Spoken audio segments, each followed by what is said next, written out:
경배하리 주 하나님 전능하신 주 경배하리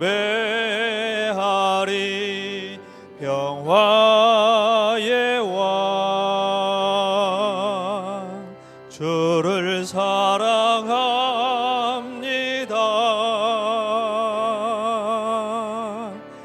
경배하리 주 하나님 전능하신 주 경배하리 평화의 왕 주를 사랑합니다. 찬양하세.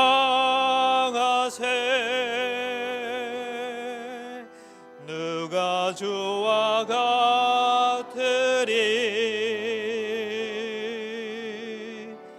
경배하리 주 하나님 전능하신 주. 이 시간 찬양대회 주하게 조용히 기도하심으로 사순절 제4주 주일 예배를 하나님께 드리겠습니다.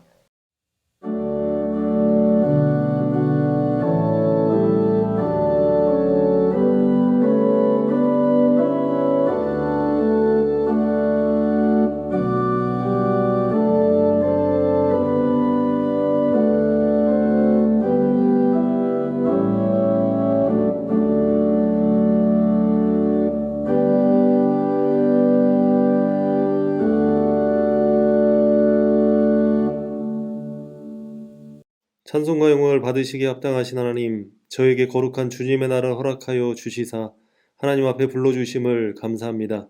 이제 이 시간 예수 그리스도를 통하여 계시하신 하나님의 구원 역사를 경험하게 하시며 또한 이 자리에 성령께서 임재하셔서 저희로 하여금 영과 진리로 예배하게 하옵소서.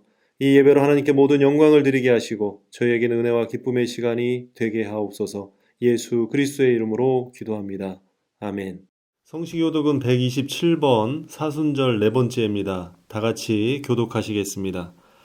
여호와를 자기 하나님으로 삼은 나라 곧 하나님의 기업으로 선택된 백성은 복이 있도다. 여호와께서 하늘에서 굽어보사 모든 인생을 살피시며 곧 그가 거하시는 곳에서 세상의 모든 거민들을 굽어 살피시는도다.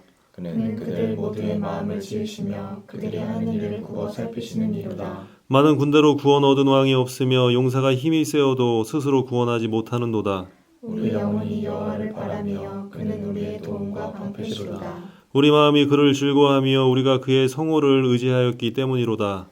여호와여 우리가 주께 바라는 대로 주의 인자하심을 우리에게 베푸소서. 아멘. 사도신경으로 신앙 고백하시겠습니다. 전능하사 천지를 만드신 하나님 아버지를 내가 믿사오며 그 외아들 우리 주 예수 그리스도를 믿사오니 이는 성령으로 잉태하사 동정녀 마리아에게 나시고 본디오 빌라도에게 고난을 받으사 십자가에 못 박혀 죽으시고 장사한 지 사흘 만에 죽은 자 가운데서 다시 살아나시며 하늘에 오르사 전능하신 하나님 우편에 앉아 계시다가 저리로서 산자와 죽은 자를 심판하러 오시리라. 성령을 믿사오며 거룩한 공회와 성도가 서로 교통하는 것과 죄를 사하여 주시는 것과 몸이 다히 사는 것과 영원히 사는 것을 믿사옵나이다. 아멘. 경배 찬송은 21장입니다.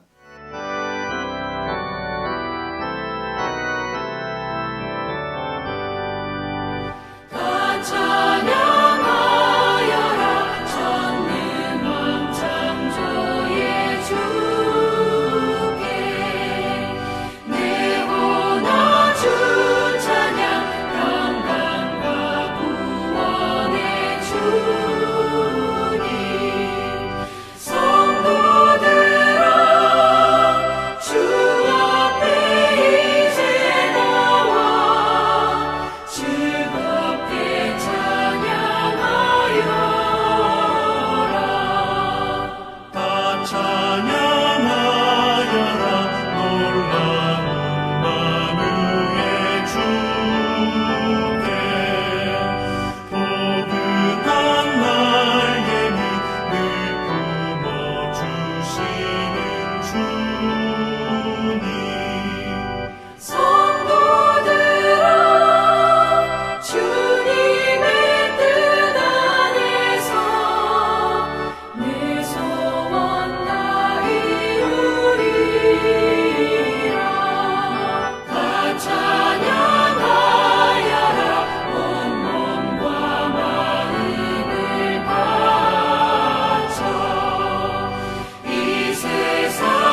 우리를 대표해서 강길병 장로님 기도해 주시겠습니다.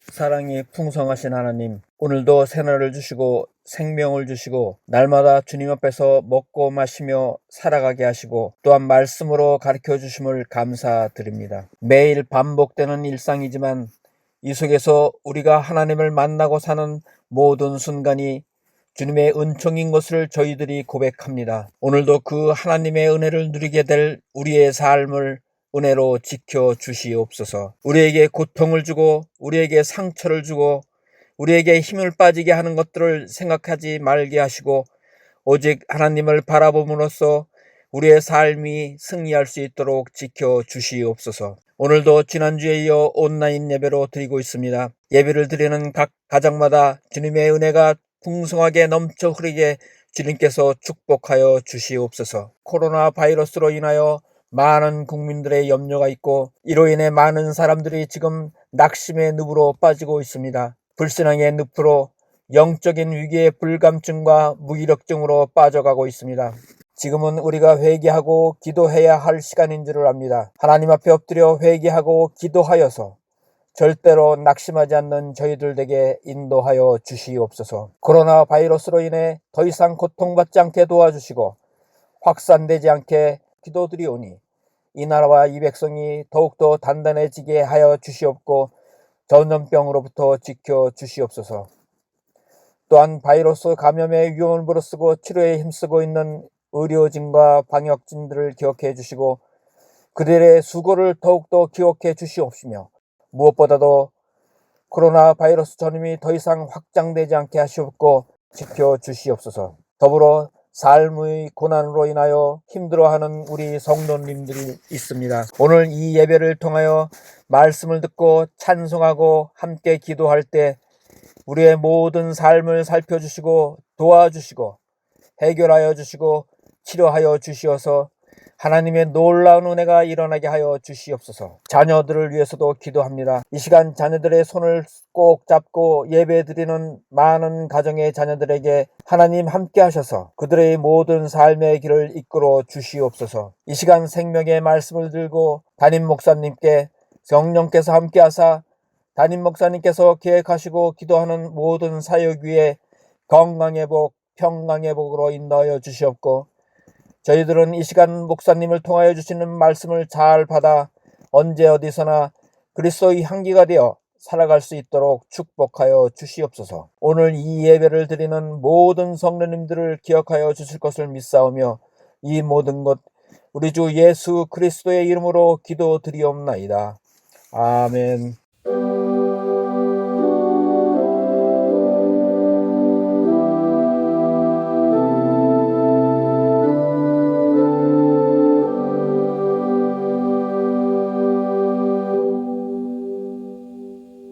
감사 찬송 390장 부르시면서 하나님 앞에 예물 봉헌하도록 하겠습니다.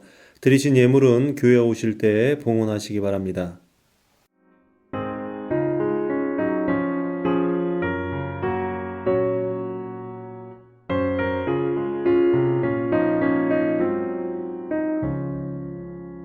예수가 거느리시니 즐겁고 평안하구나.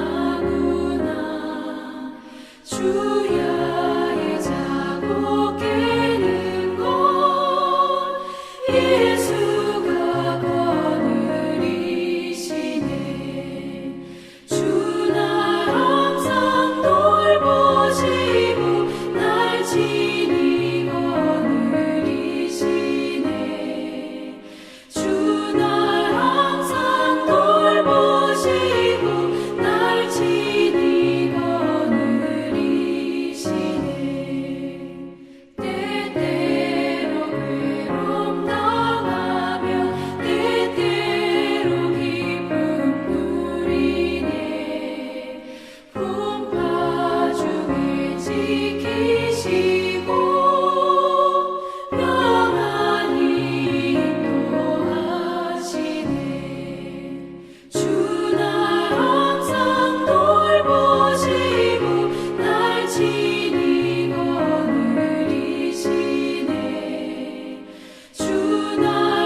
교회 소식을 알려드리겠습니다. 신종 코로나 바이러스 교회 대응 안내입니다. 우리 교회는 자체 3단계 조치 유지 중입니다. 3단계 조치로 주일 예배를 방송 예배로 대체합니다. 또한 주중 모든 예배 및 모임이 없습니다. 주중 교회 출입을 제한하며 필요할 시 사무실 확인 후 출입해 주시기 바랍니다. 주일 방송 예배 안내입니다. 11시 주일 예배 시간에 맞춰 온 가족이 모여 함께 방송으로 예배를 드립니다. 주일 예배 실황은 팟빵에서 화도감리교회를 검색하시면 됩니다. 교회학교 영상 예배 안내입니다. 교회학교 미학부 어린이부 청소년부는 유튜브에서 화도감리교회 교회학교를 검색하시면 됩니다. 수요 금요 예배는 가정 예배소를 가지시고 드리시기 바랍니다. 가정 예배소는 교회 홍보 페이지를 참고하시기 바랍니다. 돌아오는 주일 29일 주일 예배는 상황을 보고 연락을 드리도록 하겠습니다. 어렵고 힘든 시기이지만 성도님들 각자의 자리에서 예배자로서 살아가시기를 부탁을 드립니다. 오늘 하나님께서 주시는 말씀은 욥기 33장 13절에서 33절 말씀입니다. 봉독하겠습니다. 하나님께서 사람의 말에 대답하지 않으신다 하여 어찌 하나님과 논쟁하겠느냐. 하나님은 한번 말씀하시고 다시 말씀하시되 사람은 관심이 없도다. 사람이 침상에서 졸며 깊이 잠들 때에나 꿈에나 밤에 환상을 볼 때에 그가 사람의 귀를 여시고 경고로서 두렵게 하시니 이는 사람에게 그의 행실을 버리게 하려 하심이며 사람의 교만을 막으려 하심이라. 그는 사람의 혼을 구덩이에 빠지지 않게 하시며 그 생명을 칼에 맞아 멸망하지 않게 하시느니라. 혹은 사람이 병상의 고통과 뼈가 늘 수심의 경계를 받나니 그의 생명은 음식을 싫어하고 그의 마음은 별미를 싫어하며 그의 살은 파리하여 보이지 아니하고 보이지 않던 뼈가 드러나서 그의 마음 구덩이에 그의 생명은 멸하는 자에게 가까워지느니라. 만일 일천 천사 가운데 하나가 그 사람의 중보자로 함께 있어서 그의 정당함을 보일진대 하나님이 그 사람을 불쌍히 여기사 그를 건져서 구덩이에 내려가지 않게 하라. 내가 대속물을 얹었다 하시리라. 그런즉 그의 살이 청년보다 부드러워지며 젊음을 회복하리라. 그는 하나님께 기도함으로 하나님이 은혜를 베푸사 그로 말미암아 기뻐 외치며 하나님의 얼굴을 보게 하시고 사람에게 그의 공의를 회복시키느니라. 그가 사람 앞에서 노래하여 이르기를 내가 범죄하여 옳은 것을 그르쳤으나 내게 무익하였구나. 하나님이 내 영혼을 건지사 구덩이에 내려가지 않게 하셨으니 내 생명이 빛을 보겠구나 하리라. 실로 하나님이 사람에게 이 모든 일을 제사함 행하심은 그들의 영혼을 구덩이에서 이끌어 생명의 빛을 그들에게 비추려 하심이니라. 욥이여 내 말을 귀담아 들으라. 잠잠하라. 내가 말하리라. 만일 할 말이 있거든 대답하라. 내가 기쁜 마음으로 그대로 의롭다 하리니 그대는 말하라. 만일 없으면 내 말을 들으라. 잠잠하라. 내가 지혜로 그대를 가르치리라. 아멘. 회복애로의 독촉이라는 제목으로 말씀 선포하시겠습니다. 오늘도 방송으로 드려지는 예배가 신령과 진정으로 드려지기를 기도합니다. 욥기가 33장까지 가니까 여러분 어떤 마음이 드십니까? 저는 개인적으로 참 지겨워지기 시작했어요. 욥기의 거의 대부분을 차지하는 이 욥의 친구들의 논조들은 뭐 그렇게 다양한 게 아니었지 않습니까?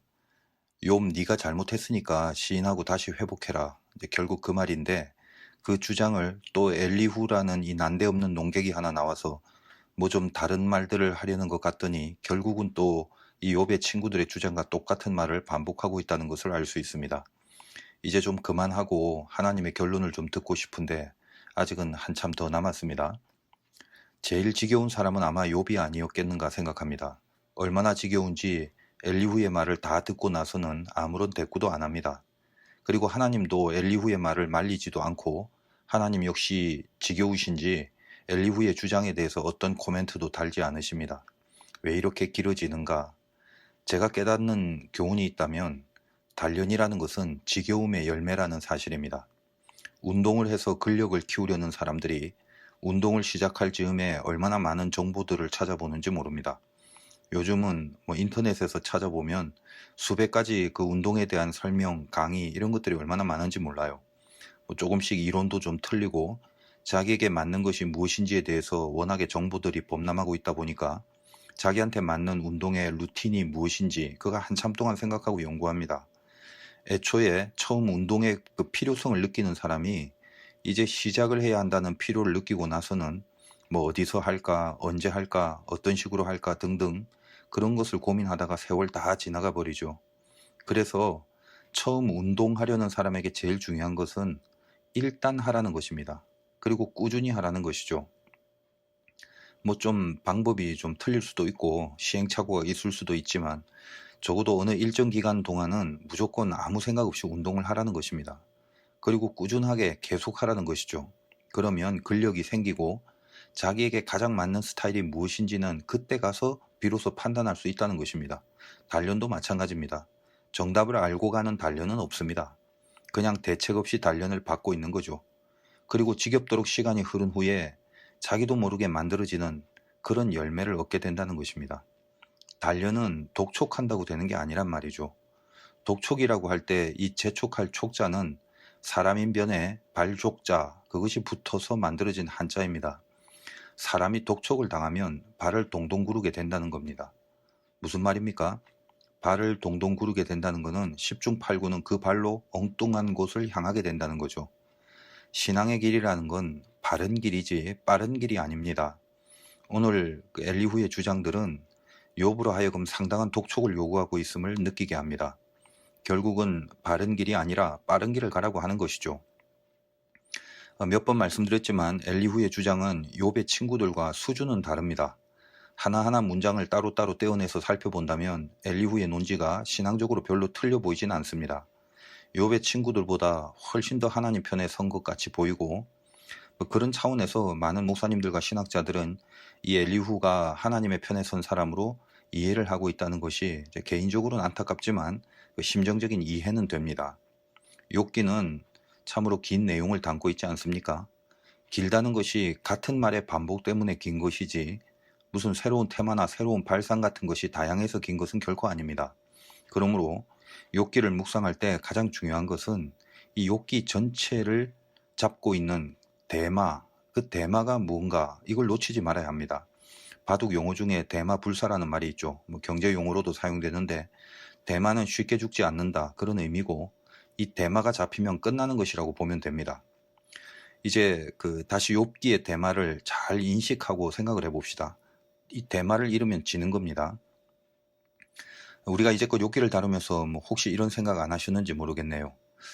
욥이 친구들이 와서 같이 위로도 해주고 울어주고 그랬는데 그냥 한두 번 반항을 좀 하다가 이렇게 지겹도록 몰고 가서 계속 막 악이 발친 그런 주장을 한다면 그냥 눈 한번 딱 감고 그래 알았다 알았어. 니들 말이 다 맞다. 내가 잘못했고 내 죄 때문에 이렇게 된 거니까 내가 회개하고 돌이켜서 니들 말대로 다시 너희들이 바라던 대로 그렇게 회복을 할게. 이제 좀 그만해라. 다 내 잘못이다. 인정할게.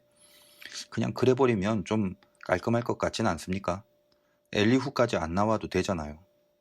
그런데 이게 욥이 고집이 센 건지 잘못이 없다고 생각을 하더라도 그냥 지겨워서라도 이 친구들의 주장을 그냥 인정해주고 걱정해줘서 고맙다 친구들아 조심히 돌아가라 빠이빠이 그러면 될 건데 아무리 자기가 맞다 쳐도 이렇게 지겹도록 저항할 그 어떤 필요성이라는 게 있을까 그런 생각이 들 정도란 말입니다. 그러다 보니 이제 엘리후라는 작자까지 난데없이 나와서 또 욥에게 잘못을 돌이키라고 동일한 이 친구들과의 주장을 같은 내용이지만 좀 더 격조 있고 더 격렬하게 독촉을 하는 그런 지경까지 나온 것 아니겠습니까?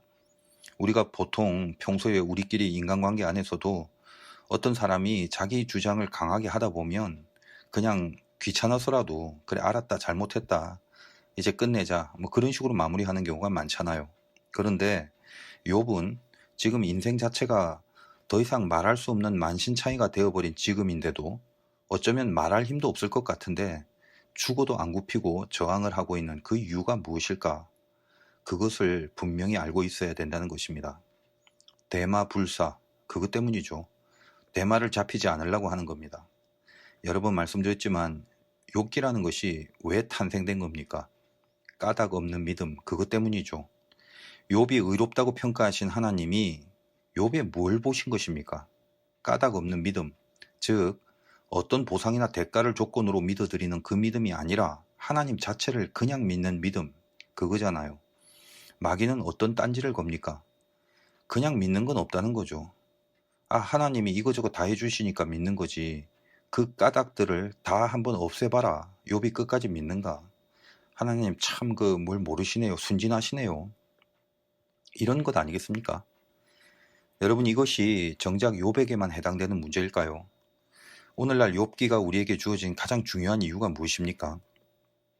그리고 저는 그냥 쉬운 성경, 설교하기 좋은 성경 그런 거 골라서 하면 훨씬 쉬울 텐데 왜 이 난해한 욥기를 이토록 오래 붙들고 씨름을 하게 만드실까?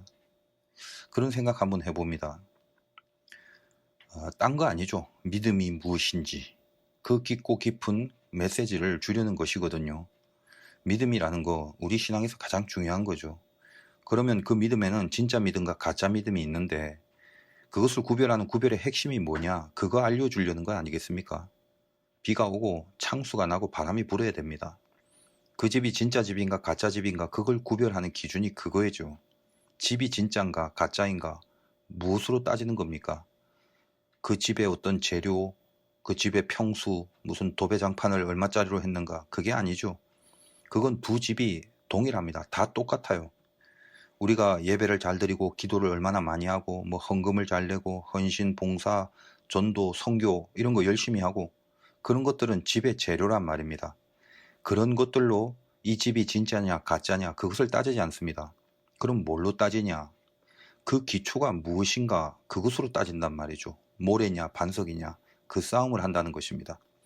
그렇다면 반석인지 모래인지는 어떻게 아는데 무슨 포크레인으로 땅을 파보면 알 수 있는 거 아닌가?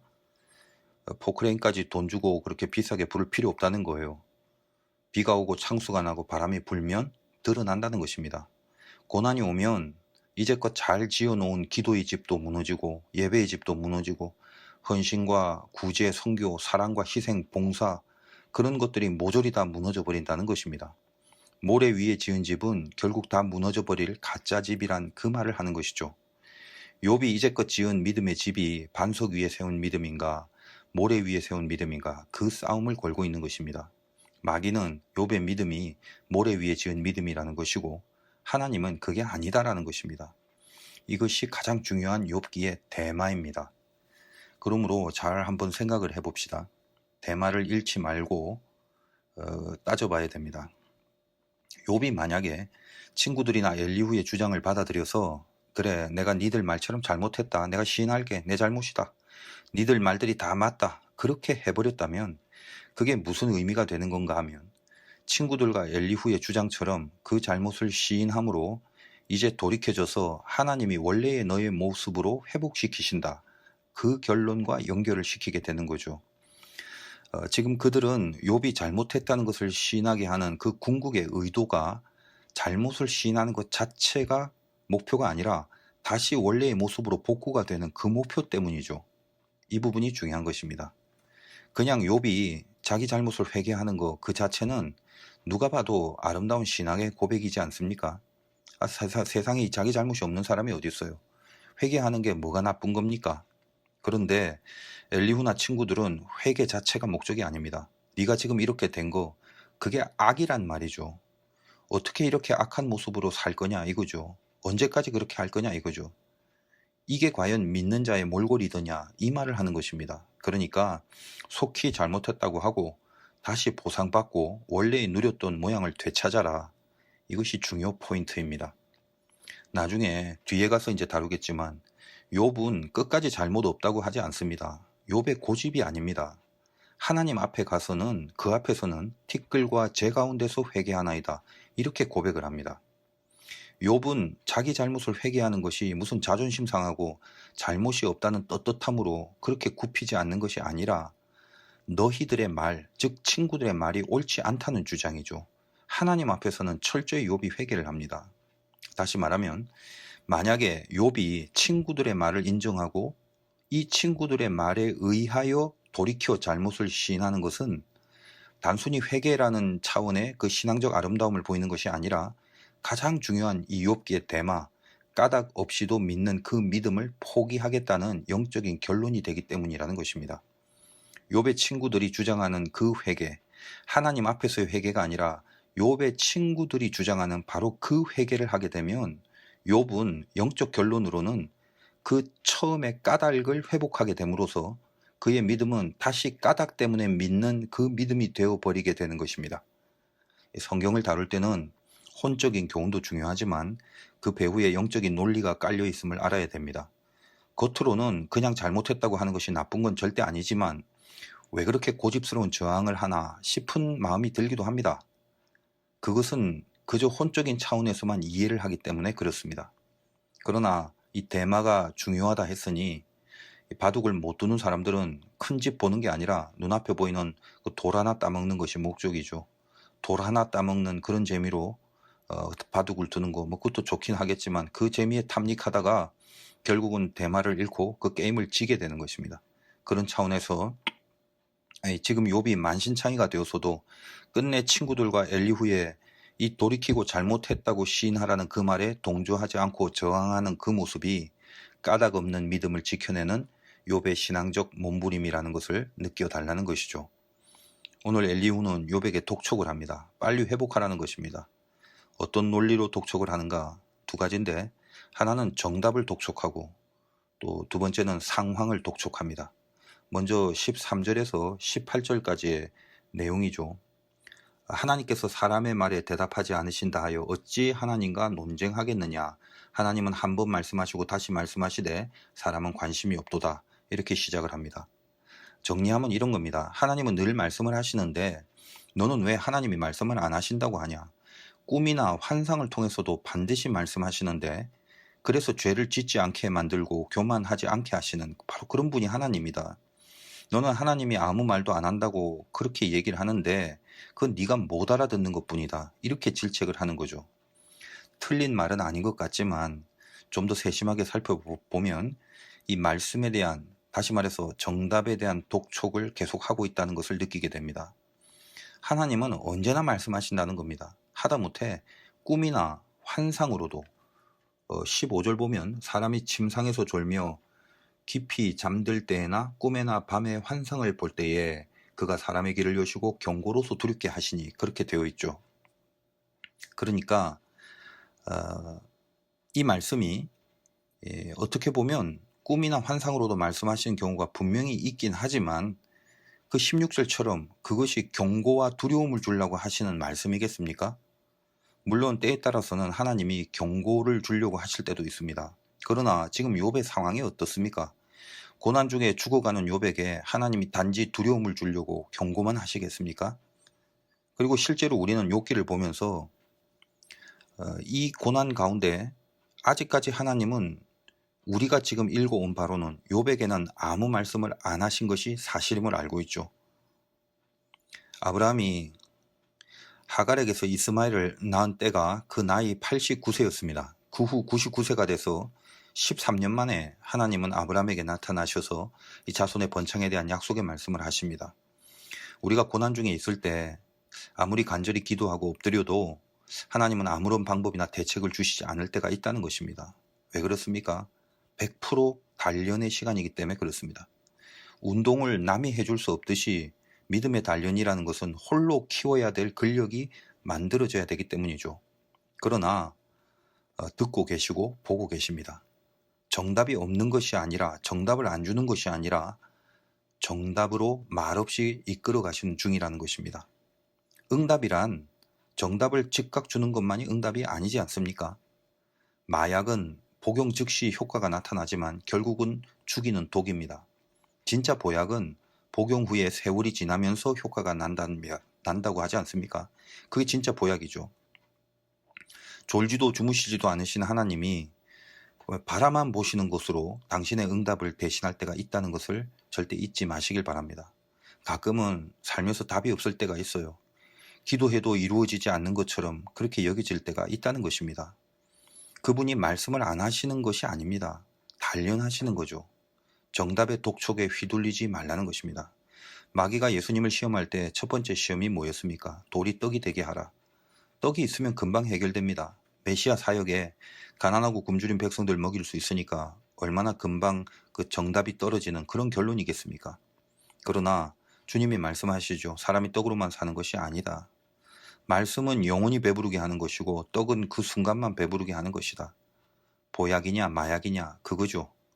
수많은 사람들이 예수님이 떡을 만들어 줄 때는 5천 명이 넘는 무리들도 달라들었지만 그들이 결국은 주님을 못 박으라고 외치는 불신앙의 사람들로 전락해버리고 맙니다. 그러나 주님의 말씀을 받은 제자들은 어떻습니까?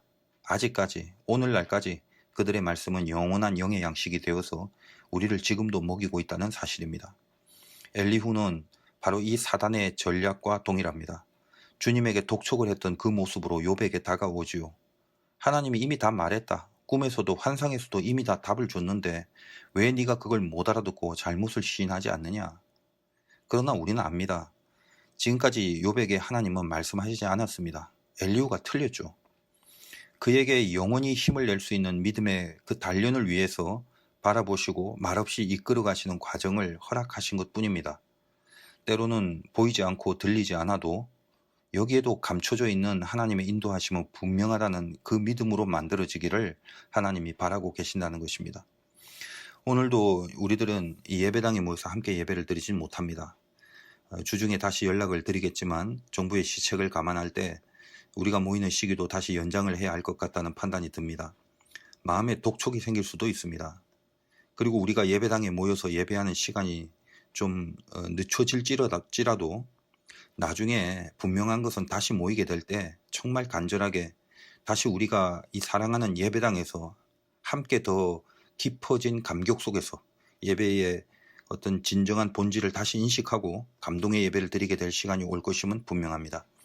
지금 우리에게 이런 기회를 주신 것도 사실은 인도하심입니다. 교회에 모일 수 없는 안타까운 상황, 당연히 인간적으로 답답할 수밖에 없지만 이 가운데서도 하나님의 깊은 뜻은 여전히 살아계신다는 것입니다. 마귀의 독촉이 우리 신앙을 방해하지 않도록 오늘도 익숙하진 않겠지만 여러분의 그 삶의 자리를 하나님의 성전으로 뜨겁게 만들어 버리시기를 바랍니다.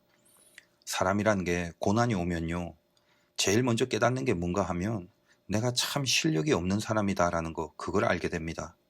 이토록 아무것도 아닌 믿음이었구나, 그걸 깨닫게 된다는 것입니다. 그래서 기도가 바뀌게 돼요. 처음에는 답을 달라고 기도를 하다가 연단이 무르익게 될 때쯤에는 답이 아니라 하나님을 달라고 기도하게 됩니다. 이것이 당신의 자녀에게 이루시는 예외 없는 하나님의 인도하심입니다. 정금의 믿음은 그렇게 만들어진다는 것입니다. 두 번째로 무엇을 독촉하냐 하면 엘리후는 상황을 독촉합니다. 19절에서 이제 28절까지의 본문의 내용이 그렇습니다. 욥은 지금 육신의 질병으로 죽음을 앞두고 있습니다. 그래서 엘리후는 욥의 육신의 병을 묘사하면서 그리하여 하나님이 천사를 보내서 그 살이 청년보다 부드러워지고 젊음을 회복하게 해주실 수 있으니까 27절을 잠시 본다면 그가 사람 앞에서 노래하여 이르기를 내가 범죄하여 옳은 것을 그르쳤으나 내게 무익하였구나. 즉 죄를 고백하고 자기가 옳지 않았다고 인정을 하라고 독촉합니다. 그리하여 네가 처해진 상황을 다시 회복하라, 이렇게 독촉을 하죠. 질병의 고침을 받는 건 좋은데 그 고침받은 결론이 뭐냐면 청년보다 더 부드러운 살이 되고 젊음을 회복한다. 25절에 있는 말씀 아니겠습니까? 어떤 거죠? 상당한 오바를 하는 거죠. 무엇과도 같은가 하면 예를 들면 물질로 인하여 고난을 받고 있는 자에게 너 잘못하고 회개해서 돌이키면 빌 게이츠 같은 거부가 되게 해준다, 이런 말과 같은 거죠. 욥기 마지막 절에 보면 욥이 늙어서 나이가 차서 죽었더라, 이 말로 끝납니다. 정상적으로 자연스럽게 죽었다는 말을 하는 거죠. 엘리후는 지금 욥에게 전혀 영적인 차원에서의 말을 하는 것이 아닙니다. 네가 믿는 대가, 회개의 대가, 돌이킴의 대가, 이거를 생각지도 않고 영적인 생각은 하나도 없이 그냥 부풀려서 오로지 이 현실과 이 땅에서의 어떤 보상을 극대화시키는 그 내용으로 욥에게 지금 처해져 있는 상황의 그 변화의 독촉을 요구하고 있다는 것입니다. 그러면서 32절과 33절에 만일 할 말이 있거든 대답하라. 내가 기쁜 마음으로 그대를 의롭다 하리니 그대는 말하라. 만일 없으면 내 말을 들으라. 잠잠하라. 내가 지혜로 그대를 가르치리라. 말해봐라. 내가 틀린 말 했냐. 할 말 없으면 내 말 잘 듣고 내가 지혜로 가르칠 테니까 잔말 말고 귀담아서 내 말만 들으라. 그렇게 마무리를 하고 있습니다. 마귀가 예수님을 시험할 때 성전 꼭대기에서 뛰어내리면 천사를 보내서 받쳐줄 거라고 했습니다. 욥에게도 마찬가지입니다. 네가 잘못을 시인하면 23절을 읽어보면 만일 1천 천사 가운데 하나가 그 사람의 중보자로 함께 있어서 그의 정당함을 보일진대 하나님이 그 사람을 불쌍히 여기사 그를 건져 구덩이에 내려가지 않게 하라. 내가 대속물을 얻었다 하시리라.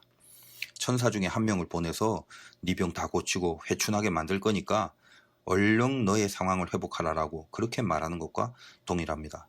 가만히 보면 예수님을 시험했던 이 마귀의 본성들이 지금 엘리후를 통해서 욥에게 그대로 적용되는 그런 영적 느낌을 받게 됩니다. 우리가 처한 상황들이 정말 힘들 때가 많죠. 육신의 질병, 욥처럼 우리도 마찬가지입니다. 다른 이유도 많지만 예를 들면 육신의 질병 같은 경우도 언제쯤 고쳐질까? 어떻게 다시 회복될까? 그런 안타까움과 그런 어려움이 있지 않습니까? 더군다나 요즘에 이 코로나에 걸린 사람들을 얼마나 두려워하겠습니까? 죽는 사람도 나오고 확진자가 되어서 치료 중에 있는 사람도 있을 것입니다. 빨리 치료받고 건강 다시 찾고 싶은 그런 마음이 또 얼마나 간절하겠습니까? 저는 이번 한 주 동안의 새벽에는 특별히 기도 중에 이 시국이 시국인지라 우리 성도님들 중에 질병으로 투병하는 분들 위해서 더 많이 기도했고 이 나라 또 세계의 이 코로나 환자들의 회복을 위해서도 기도했습니다. 저도 개인적으로 죽도록 아파본 그런 경험이 있는지라 제가 아픈 경험을 한 후에는 기도가 간절함에서 절실함으로 바뀝니다. 마치 제가 아픈 것처럼 기도하는 그런 영성이 생기게 되었다는 것이죠. 다른 사람의 아픔이 고스란히 느껴지는 그런 기도가 나오게 됩니다.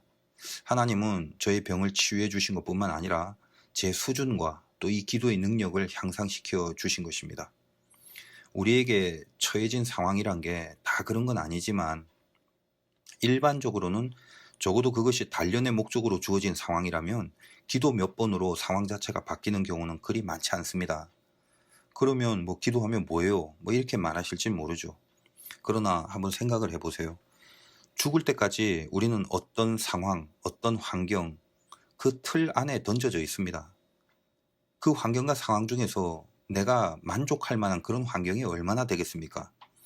한국 사람이 국민소득은 세계의 20위권에 있지만 행복지수는 50위권을 맴돌고 있답니다. 왜 그렇습니까? 환경 문제가 아닌 것이죠. 자기 문제라는 것입니다. 하나님 안에서의 나, 하나님과 함께하고 있는 나, 그 나에 대한 의식이 약합니다. 우리 광고를 많이 보죠. 보니까 어때요? 전신에 좋은 집, 좋은 차, 화려한 옷과 음식, 그거는 그 물건을 팔라고 있는 대로 꾸며서 만들어 놓은 그런 장면인데 그런 걸 보다 보면요. 그게 일상이고 보통이라고 착각을 하게 됩니다. 그래서 내 환경과 그 광고의 환경을 비교합니다. 대부분은 어때요? 살아가는데 필요 없는 것들 투성인데 그거 없으면 못 살 것 같고 그거 없으면 못난 것 같고 없는 것 같고 그러다 보니까 안 해도 될 염려, 필요 없는 욕심 그런 게 자꾸 쌓이게 된다는 것입니다. 믿음의 궁극이 임마누엘이라고 몇 번이나 말씀을 드렸죠. 가장 정확한 나, 자아, 그게 무엇입니까? 하나님과 동행한 상태에 있는 나, 그것이 진짜 나라는 것을 잊어버리지 말라는 것이죠. 환경은 한번 바뀐다고 해서 영원히 그 모습 그대로 가는 게 아닙니다. 곧 즉시 또 얼마 안 가서 또 다른 어려운 환경과 상황이 옵니다. 그런 게 인생이죠. 바울은 가시가 몸에 있던 상황이었습니다. 빼고 싶었어요. 그래야 보다 개선된 인생, 더 열정적인 복음 사역 그런 것이 가능할 거다라고 생각을 했을 것입니다. 3번이나 기도합니다. 근데 안 들어주시죠. 솔직히 말하면 그 기도를 안 들어주신 건 아닙니다. 가시가 있는 그 상황을 바꾸지 않으셨던 것뿐입니다.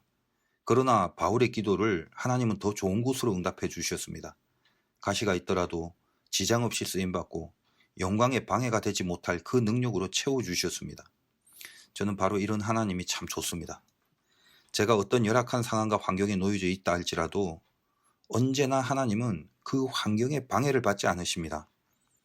불을 피해가게 하시는 것도 하나님의 능력이고 물을 피해가게 하시는 것도 하나님의 능력이고 사망의 음침한 골짜기를 돌아가게 하시는 것도 하나님의 능력인 것은 맞을 것입니다. 그러나 더 큰 능력, 더 위대한 하나님만의 응답이 있지 않습니까? 불 속에서도 함께 하시고 물 속에서도 함께 하시고 사망의 골짜기에서도 막대기가 되시는 거죠. 그래서 어떤 상황이라도 정말 진실로 영광을 꿈꾸는 자에게는 함께 하심으로 이기고 승리하게 만드셔갖고 더 큰 영광과 더 큰 위대함으로 열매를 맺게 하신다는 것입니다. 저는 이 하나님을 사랑하고 이 하나님의 능력이 너무 좋습니다.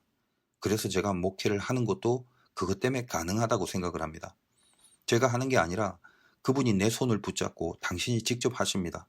그리고 단지 내가 그분의 손을 붙들었다는 이유 하나만으로 나를 통한 영광을 선포해 주신다는 것입니다. 저는 이런 하나님을 사랑합니다. 베드로가 죄 짓고 나서 도망가서 사역을 접지 않습니까? 주님이 오셔서 묻습니다. 너 왜 죄 졌냐? 왜 그때 혼자 도망갔냐? 너 좀 죽어볼래? 그렇게 하지 않으십니다. 베드로의 죄를 몰라서가 아니죠. 그냥 주님 물으십니다. 네가 날 사랑하니? 오늘 우리가 이 타락한 베드로와 같지 않습니까? 세상에서 고기 잡고 있을 때 하나님 앞에 집중하지 못하고 은혜 떨어져서 다시 세상 물결 속에 거하게 될 때 주님이 물으십니다. 네가 나를 사랑하느냐? 근심이 됩니다. 왜요? 사랑하는 사람으로서의 삶을 살아내지 못했기 때문입니다. 그걸 우리 스스로가 너무나 잘 알고 있기 때문이죠. 그래서 근심하며 대답을 합니다. 내가 주님을 사랑하는 줄 주님이 아시나이다. 베드로는 그의 삶이 실수와 실패로 어긋났다지만 적어도 주님을 사랑하는 그 마음은 거짓이 아니었습니다. 사실 이것이 오늘 저와 여러분의 마음의 상태 아니겠습니까? 우리 은혜 받았던 십자가의 보혈이 우리 안에 흐르게 됐지 않습니까? 믿음을 가지게 되었다는 것입니다. 그래서 우리의 마지막 진실의 보루는 근심은 하지만 주님을 사랑한다입니다. 그런데 주님은 그것으로 충분하시답니다. 우리의 실력을 충분히 하지 아니하시고 내가 주님을 사랑하고 있다는 사실을, 그 마음을, 그걸 충분하게 여기신다는 것입니다. 그리고 말씀하십니다. 내 양을 치라. 네가 하는 모든 것, 네가 하는 모든 일들, 네가 당한 모든 환경과 상황 속에서 내가 네 손을 붙들겠다는 약속이시기도 합니다. 우리는 마귀로부터 우리의 상황의 변화를 독촉받습니다. 하나님은 그 상황을 바꾸기 전에 그 안에 들어가 있는 나의 옆으로 다가오셔서 내 손부터 잡아주십니다. 내가 부족함이 없는 이유는 여기가 푸른 초장이어서가 아니었습니다. 여호와가 나의 목자이시기 때문입니다. 내 옆에서 사망의 골짜기에서도 지팡이가 되어서 붙들게 하십니다. 그래서 부족함이 없다는 겁니다. 언제 푸른 초장이 나올지, 언제 쉴만한 물가가 나올지 나는 모릅니다. 그러나 지금 있는 그곳이 초장과 물가가 아닐지라도 내 옆에 주님이 나와 함께 하십니다. 내가 그 주님을 사랑하기에 그렇게 함께 하신답니다. 실력도 없고 수준도 안 되고 실수와 죄악 속에 살기가 얼마나 많았는지 몰랐지만 그래도 근심하면서라도 주님을 사랑하기에 그렇게 함께 하신답니다. 더 이상 사망의 골짜기라는 환경은 그대로일진 몰라도 내 손을 잡으신 그 하나님으로 인하여 나는 두려워하지 않습니다. 그래서 부족함이 없다고 고백합니다. 내 고난이 풀려지는 그 독촉으로부터 내 고난 중에 함께 하시는 하나님께 붙들리는 그 독촉으로의 변화와 성숙이 일어나시기를 주님의 이름으로 축원드립니다. 지금은 우리 주 예수 그리스도의 무한하신 은혜와 하나님 아버지의 깊고 넓으신 그 사랑하심과 성령님의 치유와 회복과 동행하심이 지금 고난받고 있는 모든 이들의 머리 위에 지금부터 영원토록 함께 하시기를 간절히 축원하옵나이다. 아멘.